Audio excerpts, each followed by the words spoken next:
Will the Bitcoin network still be around in 5 or 10 years from now? Today, I'm going to show you some information that might help us with that answer.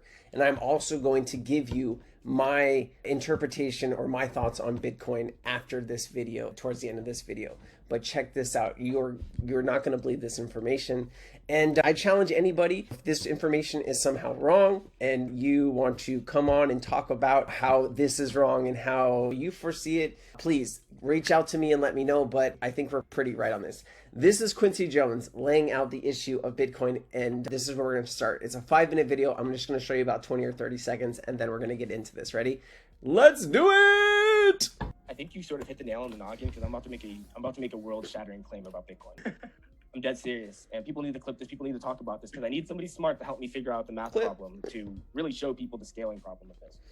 But basically, the general gist of it is Bitcoin can't scale past 10% of the global population because it would cost more power to generate than there is power on the planet to run the Bitcoin network.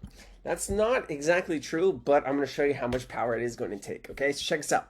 So this is Quincy Jones. I highly respect him. I actually reached out to him, told him, hey, I'm doing this video. I'd love to talk to you about it, but he's a busy man. I get it. I'm just some random YouTuber with 6,000 subscribers, so it's all good, no worries. But I just wanted to point him out. This is who he is, and I highly respect his views and opinions in the space. Then the Bitcoin network can handle about 7 transactions per second, and so they build things like the Lightning Network and the Strike Network to help transactions flow. So the Lightning Network can actually do 1 million transactions per second, which is fantastic, and it's about 4 cents per transaction, which is great. So it says if Bitcoin's blocks are 1 megabyte, that's 1 million bytes. The average Bitcoin transaction is about 400 bytes. It means that each Bitcoin block can fit about 2,600 transactions in each block. I wanted to show you Visa. Visa can handle about 65,000 transactions per second, and so I'm just trying to show you into some comparisons.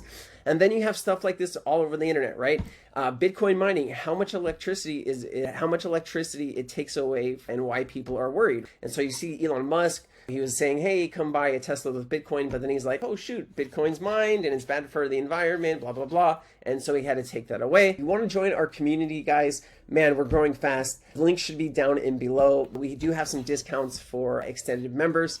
And if you like the information that I bring in just these chats on YouTube here, it's not even 20% of what I bring in these Sensei chats. We go through thousands and thousands of pieces of news. I think I'm on crypto chat like 30 just in my Cryptonaires Discord for this year. And I've done chats in a bunch of other communities, guys. I really know what I'm talking about when it comes to a lot of this technology and this crypto. So if you want to learn very quickly, you only have one shot at this, guys. Going from a fiat to a digital system, this is a huge transformation.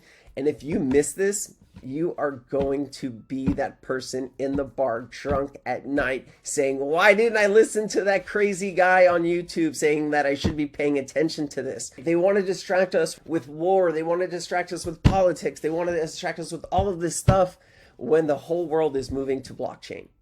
Don't be distracted. I'm trying to figure out how many wallets were actually live in 2021. I'm using ChatGPT for a lot of this, and their information kind of ends at a certain time. So it's between 20 million and 60 million wallets. I went with the lower amount because usually when people create centralized exchange accounts, they have Bitcoin, Ethereum, the main stuff. And so I think a lot of people have multiple different accounts. But check this out. And so I asked how many people actually have over 1 Bitcoin in their wallet.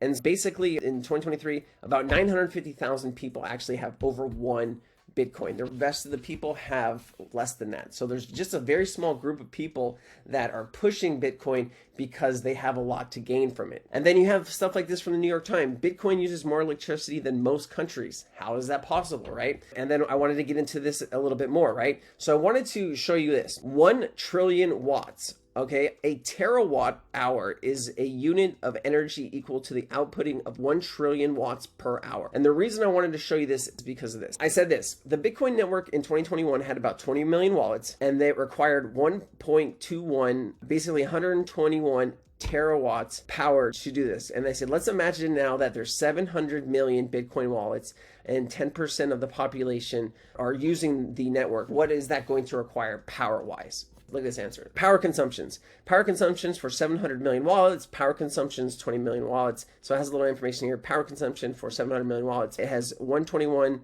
terawatts hours. Power consumption for 700 million wallets. And then it goes to 4,243 terawatts per year. Okay. And I was like, damn, that seems like a lot of energy.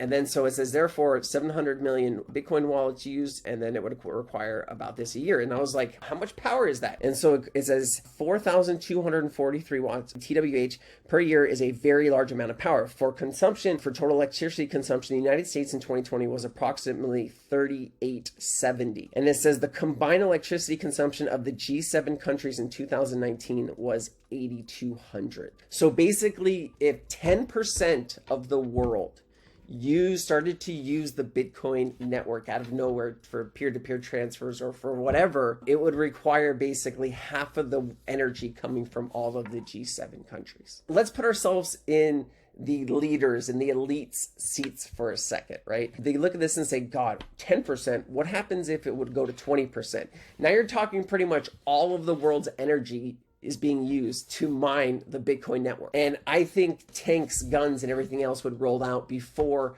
any country, especially the United States or the UK, would allow a certain token that they don't have any type of control over, right? Doesn't have KYC, doesn't have AML. You can't really track who's sending it with all these different mixers and stuff. Or do you think they're going to allow this to happen? My answer is no. I don't think so. In my personal view of Bitcoin, I don't own any. Okay, Bitcoin is at, I think today Bitcoin is at, let's just take a look. Bitcoin is at $30,000. So would I rather buy one Bitcoin for $30,000, or would I rather buy $30,000 worth of XRP or XLM or Algorand or HBAR or Casper? You get the picture, right? I do think Bitcoin will be successful in the short term.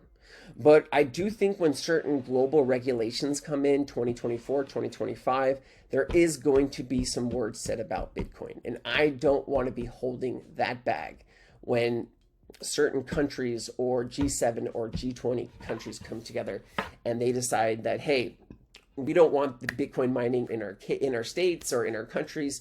And so what do you think happens to the Bitcoin mining? Russia becomes the second largest crypto miner. And there's a big problem here too that a lot of people don't talk about. It's called the 51% attack. If two pools or one pool gain enough hash power and mining power to control 51% of the Bitcoin network, they can basically do whatever they want with the network. They can decline transactions. They can put their transactions first. They can do whatever they want because they have the control. So when I see Russia's coming the largest second world crypto miner, it's not going to be long before you're going to see Russia is the #1 Bitcoin miner, and then they can take control of it. That is just my thought in the future. I think that could happen. Someone asked me, hey man, should I buy some Bitcoin? I'm not a financial advisor, but I say, where's the value? The value in Bitcoin is basically for the people that believe in it. And if the people stop believing in it, then where's the value gone? And so we really should be having an open discussion about this, right? And if I got anything wrong here, please let me know in the comments, but that's a lot of energy and I don't see it happening. So Bitcoin, not Bitcoin, I'm on the not Bitcoin side. Where are you? Leave your comment down below. My wall is blank, guys. I am moving. We have to be out of our old house here in just a couple days, and then I will be in Hawaii on May 8th. And I'm really looking forward to living back in Hawaii. I will be doing some sensei chats and some other stuff. I'll see you in the next video. Thanks for watching, guys.